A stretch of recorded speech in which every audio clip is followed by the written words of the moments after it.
So, hello and welcome to the 1% podcast. Today we have Mr. Aaron McWilliam. Now, me and Aaron did some work. We were working out about, I think it was a couple of years ago now, came to the program. Again, as I always say, but my account smashed it. And as we sit today, we're just chatting offline. He's thriving, lots going on with business and all the rest of it, but in a really good spot.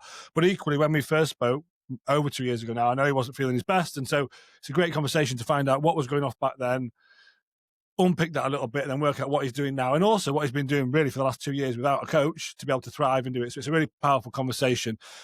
Before we jump off, Aaron, do you want to just introduce yourself, who you are, what you do, a bit about you? Yeah, cool. So I'm Aaron, just shy of 35 years old now. I run a number of different businesses in the sort of property management, call answering space. My first business, Procall, was a 24-hour call handling service, so you can imagine. Not great work-life balance for the guy running it, but great for all his customers. Yeah, day-to-day life, I'm avid football fan, business owner, and generally all right guy, I reckon. Yeah, I would agree with that. Well, and also, just as a funny one, I was telling Aaron, he was asking about the podcast, I said, this is episode 43, and he said, that's his lucky number. So not planned, and I'd say that's the universe saying something. So I think by all accounts, it should be a great chat. There we go. I'm a bit of a manifestation geek, mate, and a bit of a believer in the universe doing things like that. So, I nearly fell off my chair when you told me that. Yeah, well, there we go. This has to be the best podcast I've ever done then, right? That's no pressure. Awesome. Well, look, let's rewind, a couple of years back in the past. I think you'd followed me for a bit on either LinkedIn or Instagram. I can't quite remember. Maybe I'd reached out to you or you dropped me a message. You'd seen some bits. We decided to have a chat. What was going on for you back then that made you want to reach out and have a chat with someone like me? Well, I think a lot of the messaging that you put out there is about those guys who are high performing in work, doing really well on that front. But when you look at behind the scenes and the day-to-day life, it's not quite the vision of yourself that you want to be. I am, when it comes to my day-to-day life in work, I'm ruthlessly ambitious. I set really high standards and, I expect the world of everything. In my home life, my fitness was probably arguably close to the worst it had been. I was spending way too much time thinking about work, never switching off. Obviously running a 24-hour business, it kind of pulls you in quite easily. And I would say, I was pretty stressed without realizing it. Health-wise, not amazing. Played football consistently, but other than that, wasn't really doing much. Could never really get myself into the gym as much as I thought. Yeah, I'll try not to do that 2-3 times a week. I think just lacked a lot of structure and a lot of routine, and especially with things like diet and that kind of stuff. It was a bit of a combination of things, really, and that then led to, I guess, a little bit of demotivation creeping in and a little bit of feeling quite flat and not quite where I wanted to be. And I think that's that weird dichotomy of someone like yourself and a lot of the gents I work with, but super driven, want to push the career, either business owners or not, but like they want to really, really drive forward. And that's super well intentioned and it's great. But I think what can happen is going all in on that and that being all consuming, that then sacrifices your own physical and mental well-being. And then unfortunately what happens there is your performance at work starts to suffer. You become less motivated. And it's like, well, I've got to put more in. And so it becomes this almost like a negative feedback loop. And it's like, well, I don't have time to exercise and take care of myself. And that's not important because work's more important. But actually what you fail to realize is in missing that bit, you're actually missing a huge chunk of performance. Now, it's not just about performance because you want to be happy and content at home as well, I imagine, right? And all that other stuff. Yeah. But even if we just look at it purely through the work performance lens, you're going to be suboptimal by not taking care of yourself. But then you can get into that trap of like, well, I'm so busy, got so much going on. How the hell, what do I do? Can't see the wood for the trees. And so you can sort of end up feeling like, I know I need to do something. I'm not quite doing something, but I feel stuck and it feels a bit insurmountable. Is that fair? Yeah, and you can actually find in that period, you can be working more than you've ever worked and getting less done. Mm-hmm. Just not as structured, not as focused, not as energized, and everything you're doing, the procrastination kicks in. And, I've done a lot of sort of reading over the years. And I think even, as part of the program, I think just getting into a bit of reading and sort of disengaging with your phone for a bit helps on things like procrastination. And a lot of the reasons people procrastinate are actually more psychological and sort of avoidant than anything. So that kind of ties in with that then. And it can become like, I guess, a bit of a negative spiral because like if you make a couple of commitments to yourself that you haven't kept, even if that's in a personal sense, well, then that can sort of rub off in work and go, well, I haven't bothered there, so I won't bother here. And all that's running around your head. And you said, work becomes all consuming. But then because you're not making those right commitments around yourself, then maybe not at work, and then you're stressed about that. Like your head's full of all this noise. And so again, you're not productive. It's a bit like a client recently gave this analogy. I liked it. It's like trying to run with a parachute on. It's like, you're just making it hard for yourself. Right? Yeah. And there's an analogy I've given on a couple of recent chats like this. I like it, and for some reason, when you articulate it, it makes complete sense. But I don't think we think about it. So it's like you got person A, right? Wakes up, bang on his alarm, fresh, leans over, give the missus a kiss, got some physical activity about to his morning, not on his phone straight away, his head's clear, maybe doing some things for his head space. Maybe he's faster because he's fasting, or maybe he's had a nice healthy breakfast, puts his clothes on, looks really sharp, feels really good, gives his missus a kiss, has a sip of coffee, doesn't check his emails, on the way to work, on time, walks to the office. Hi, guys. Right. And you got person B who snoozes 4 times, straight on his phone, stressed out his head. Mrs. tried to talk at him, so she bites his head off. Looks in the mirror, is fucked off because his clothes don't fit and he's really unfit. Then he's pissed off, eats some sort of shit croissant which he hates, and he's annoyed at himself even further. Races out the door late, works in the office. Which version is going to perform better?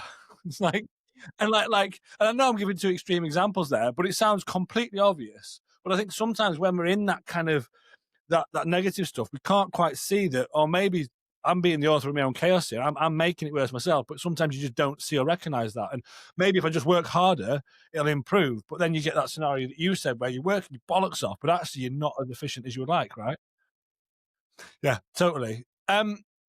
What would you say then in that kind of headspace? And there's probably quite a few gents listening right now that feel like that potentially. I mean, I know I work in an echo chamber, right? So the guys I talk to, but I think it's not uncommon. What was the biggest impact that was having on yourself back then, would you say?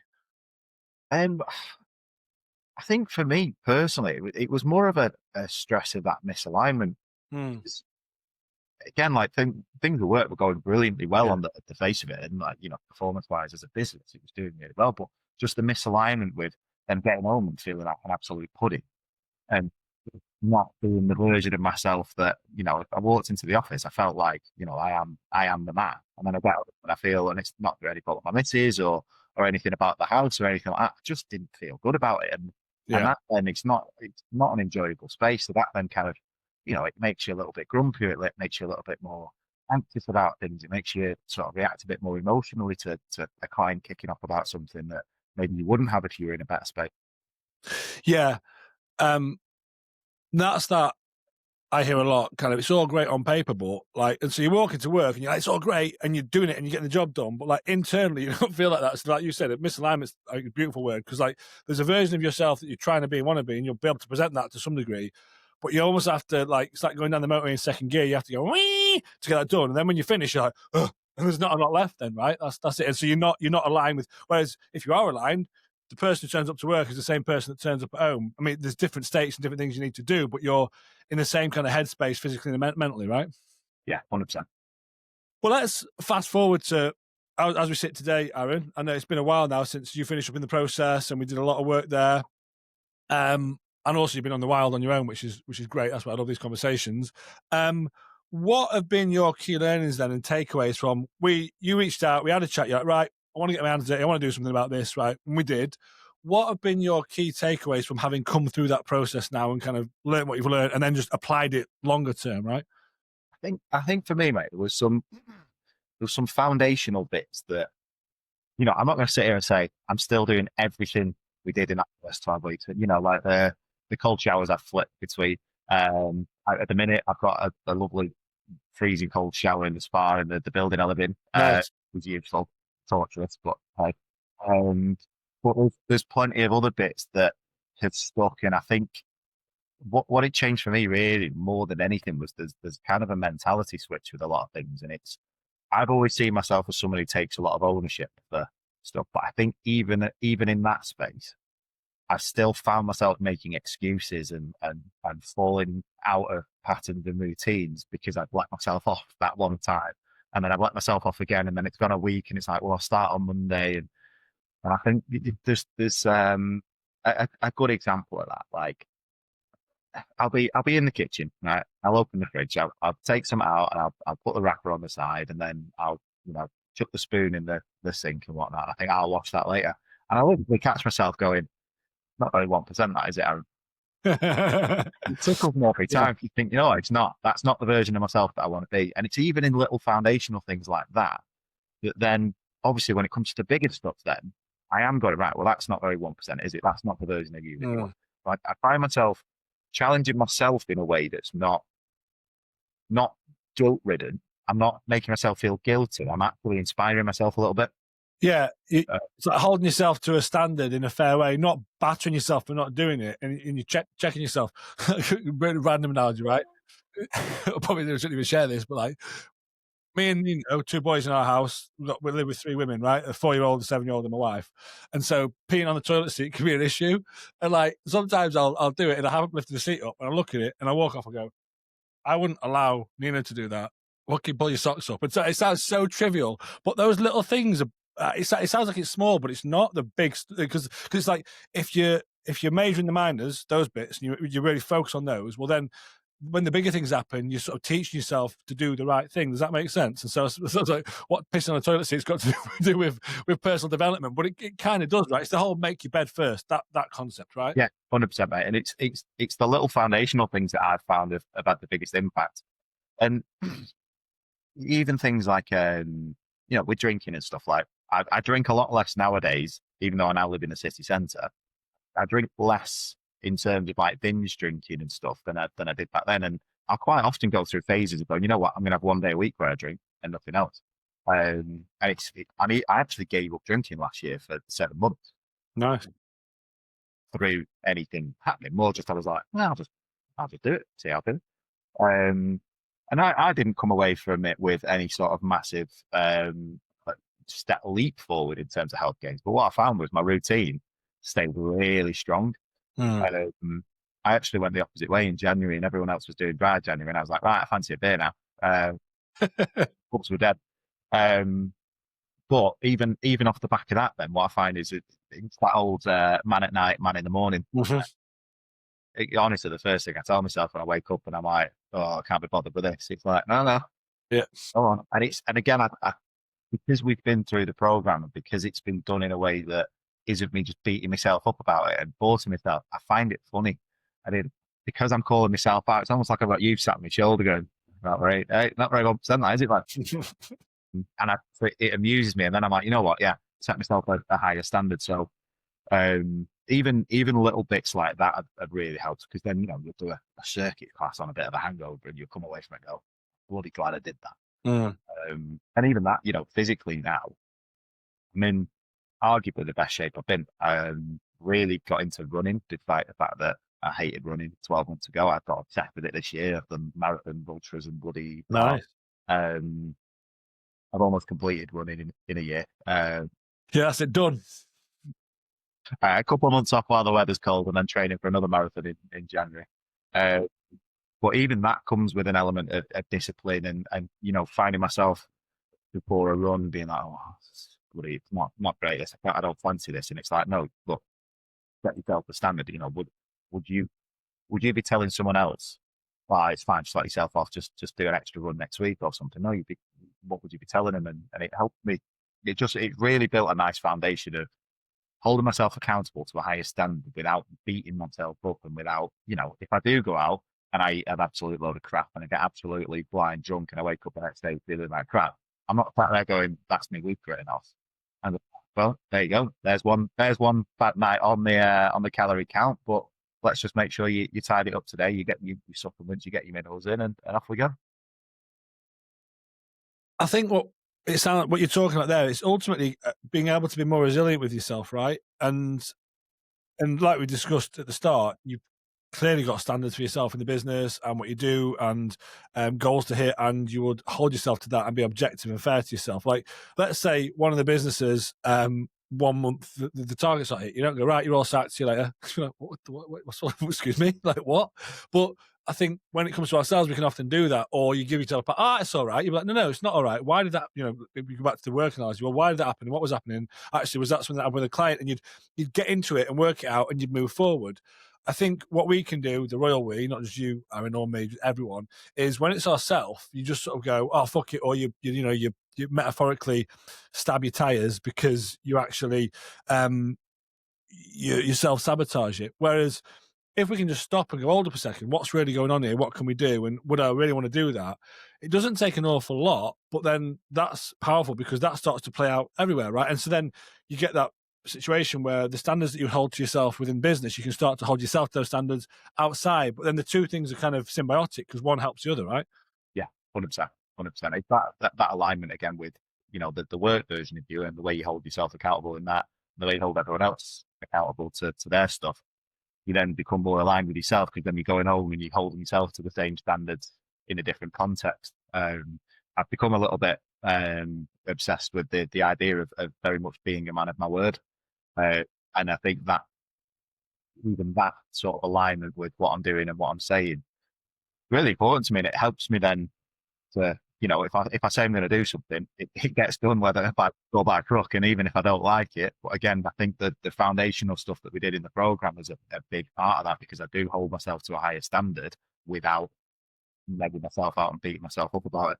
Well, this is also where having foundational standards for yourself, habits, behaviors, be that what you put in your mouth, or in your body, how you set boundaries, what you do with technology, how you think about things. There's a suite of things we can do.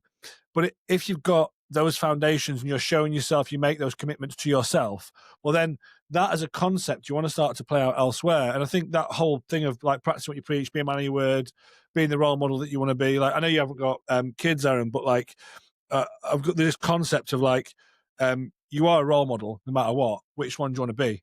And I think, and be that with kids, be your family, be that with work, whatever. I think that's powerful, and the concept of being a man of your word, like even little things like the odd time I'm pretty diligent with my diary and stuff. But every now and again, I'm like, oh, I completely forgot I had a call. I could go when I message the person, say I'm so sorry. I could go, oh yeah, something come up, and like it sounds silly, but like, I wouldn't. I'll go, so what? I completely forgot. It was in my diary. I just didn't see it. Sorry. I think that is a much more fair reason. It's a better way to do it rather than the white lies, because actually it's the truth. And people forget things sometimes. It doesn't mean you're a piece of shit. Like if I keep doing it all the time with my clients, I need to sort my life out, right? Of course. But as a one, yeah. He's like, yeah, mate, you're fucking slack, actually. But no, but as a one-off. But there was and I think for me, I think that's a better place to be. Now, to be clear, I don't want this to sound like I'm preaching, like I'm perfect and I get things right all the time. And of course, because I'm a human, I tell white lies sometimes because it comes out. But I try to not, because I think that feels better. And then, because again, when you do that, you talked about that alignment. It doesn't matter because then you're being truthful to yourself and to others, right? I'm a bit of a believer in radical honesty. Yeah. And it's difficult to get into the habit of. I might say not perfect. There's been the odd little white lie that comes out because you're like, oh, that's uncomfortable. But generally, I try and practice what I preach in that respect as well. And sometimes I'll say things to people like, you're a bit too honest for your own good. Actually, it's quite freeing. It's quite it takes a lot of the strain and the pressure off you, because you live in that version of yourself that you're being honest with yourself, you're being honest with people. It might be uncomfortable at the time to say something, but at the end of the day, you then don't go away thinking, oh, what if they work out that that's not quite true? Yeah. I think that's a big thing as well. I think being honest with everything is, and like I said, people make mistakes, and people also know that people make mistakes. So you look there. But I think that it starts off with being honest with yourself. That the whole right back at the start, making commitments that you're keeping. And if we would describe how we were talking about where you were a couple of years back, Aaron, like there was commitments to yourself around exercise, around balance, around what you put in your mouth, what you do with your phone, or whatever, with alcohol, whatever. And then you weren't keeping them all the time. No one else sees that. You do. So internally, like, well, this guy's full of shit. I don't do what I say. So if we start to line that up and start to have a body of evidence internally and externally that, oh, I do practice what I preach, well, that feels good. But then you're like, well, actually, I want to kind of live that myself. And I think where some of the imposter syndrome / people pleasing comes from, it's a fear of what other people may or may not think. And so then you caveat what you want to say to the person because you think they may think something. But the issue there is the person you're talking to doesn't get a true version of you. And also, you've got no fucking idea what they want and need. Nor should you. Like, who are you to think that? And so actually, not like, by the way, this isn't also carte blanche to go around being a dickhead. I'll say what I mean. No, it's not either. You can deliver things in a fair way. But equally, if you are honest and transparent, in my experience, actually, it cuts a lot of that noise out and people are, okay, fair enough. And this is why I feel like this. Okay. Versus if you try and, caveat what you say to hopefully make someone else feel better, you often well, then they get like a diluted version or the wrong version of what you're trying to say in the first place. So you can end up creating more madness inadvertently. But I think, again, looping right back, being able to be honest and fair comes from you being comfortable with yourself and, well, okay, I practice what I preach, do what I say, so it's okay for me to say these things. Does that make sense? Yeah, it's being authentic, and I think Yeah. people can tell when you're being authentic as well. I think when people get an authentic version of you, which is coming from a good place, irrespective of if you've had the uncomfortable conversation, I think people generally like you more. It's like the people clip can actually lead to you making people like you less. 100%. 100%. I think actually what's interesting is when it's done in the right way, this honesty and I guess the antithesis of people pleasing and explaining what you really want to need truly, like you said, the reality is there will be some uncomfortable conversations, but actually they always become quite fruitful. I do, in my group program, and I do some exec one-to-one coaching, and with some very senior guys, you'd think I've got no idea they would have people pleasing issues or confidence issues, but they do because we all do, right? And then you get them to start challenging and being honest. They go, well, actually, I thought that was going to be horrible. It was difficult, but we're all going to be better, and it's the best conversation I've ever had. And I feel better. I was like, yeah, because you're being true, and it's fair for them, and then you both got somewhere fair to work from. But I think you don't do that from that person A and B. The person B who's stressed out his head, whatever. It's very difficult to have a conversation. So you sort of go around caveating everything because it's just easier, right? Well, I don't want to take up too much of your time, Aaron, because I know, as we discussed, you're a very busy man. Let's just, and thank you for the conversation because it's been great. Let's say someone's sitting listening to this and they're like, well, yeah, I'm probably feeling a bit like Aaron was, I was describing back then, but I'm not sure what to do. And whether it's to work with me or not doesn't really matter. But they're in that kind of headspace. They're going through those loops. They want to be performing better, but they're not. Like, what would you say to someone in that headspace, knowing how you felt? I think for me, I think the first thing I'd do is I'd just start the conversation. I'd have that first chat with you to find out a bit more about the sort of start point. Because obviously I'll give you a lot of credit for that sort of turning point for me. And you're not the only coach in the world. There's other people that I reach out to, but for me personally, I'd be saying you. I'd just be looking at my business partner and I were talking the other day, and he made a really good analogy because we were talking about health scans and how you look after yourself. And it's like people will spend 700-800 quid servicing a car every year, and they won't spend a bean on themselves. Some people want a private health insurance, which is like 50 quid a month. Some people won't spend 300 quid on a blood test to check where the bloods are up to and that kind of stuff. And it without your body and without your health, you're absolutely knackered. You've got nothing. Yeah. So it doesn't matter how nice your car is and how well it's running, you're cream crackered. So I think when I look back on sort of the investment that I made from a personal development perspective, and alongside yourself, I've done other bits of personal development that were, to be honest with you, they were really expensive and cost me a fortune. But again, I look back on that and I go, that was probably the best 12 months of my own development, and I spent a hell of a lot of money, but that's been repaid tenfold. Mm-hmm. So aside from the look after your health and actually spend as much on yourself as maybe you would on your bloody car or your house or a holiday, I'd also just be thinking that that investment in yourself repays tenfold. So what's the worst that can happen from having that initial conversation, knowing what that could potentially look like and getting stuck in? What have you got to lose? For me personally, again, that alignment with now who I am and who I say I am and what I'm doing in my day to day, by no means perfect, mate. There's plenty of stuff that's the habits that we put together and the routine. But even if I'd lost 80% of the stuff that we've done on the program, at 20%, It's worth it, yeah. Worth 10 times what I paid for it. So yeah, I'd just say to anyone, just take the buddies. Get up people, have a conversation, and then if it's important to you, you'll know what to do with it. And if it's not, then it's not the right time for you. Thank you, mate. I think it's a great frame for it. And ultimately, it's about being honest with yourself, right? And whether it's to work with a coach or me or whatever, the way I see it is, if you're not feeling great, you think something's not right, you're not feeling great and something's not right.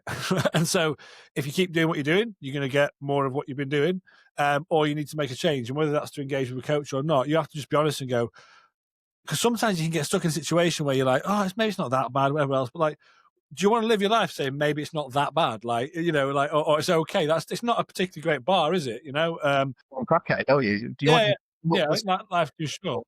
that was all right. Like, no, you want to sit back. Oh, you know what? I gave that a good bloody crack. And Yeah.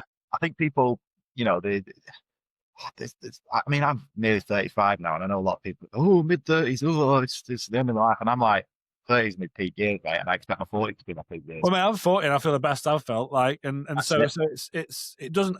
The age thing is absolute nonsense. It's about you, your life, and where you want to be. And ultimately, if you're not feeling your best and you're not feeling happy about it, I think that's a good indication you want to do something, right? And as you Yeah, described, and obviously whether you can engage with a coach like me and we can do some work, but equally you can look at yourself and go, well, if I'm not feeling right, what do I need to do, and start changing it, right? yeah. I mean, look, people can go, oh, I'm a bit old for that now, or it's a bit too late for that. And I look at it and go, well, me 10 years ago, looking at me now, will be going, fair play, he's done well there, considering the first 5 years of that 10 years was probably a bit of nonsense. Um, but, I want to be able to, in 10 years' time, look back and go, that version of me at 35, when I'm 45, he's going to be really happy with the output of where I've gone. And that starts now. It doesn't start in 6 months. It doesn't start in 12 months. It starts as soon as you decide it's that, even if it's small things now, because you'll get into the habit of doing things that will then build into bigger. Yes, yeah. The concept of when life's calmer, when work's better, when this happens, well, like it's like the pot of gold at the end of the rainbow. You never get it because there's always another thing. And so if you want to if you want to start changing, the best time to start was yesterday. like that's the Tomorrow concept. never comes, does it? Right? Yeah. And I guess one to end on is that concept. Like there's a version of you sat in the future, looking back on you today. Whether it's with nostalgia or regret depends on what you do right now. Aaron, it's been a pleasure chatting, mate. I really appreciate it. Thank you for coming on. Lucky number 43. I think it was a good one. If anyone is watching or listening and they're interested in having a chat with me about how I can help, like I did with Aaron, just drop me a note in the comments or find me a DM. Aaron, it's been a pleasure, mate. We'll get you on in another year to talk about how well you're doing in a year's time. In the meantime, thanks very much, and we'll see you all next week. Cheers. Right. Thanks, Tim.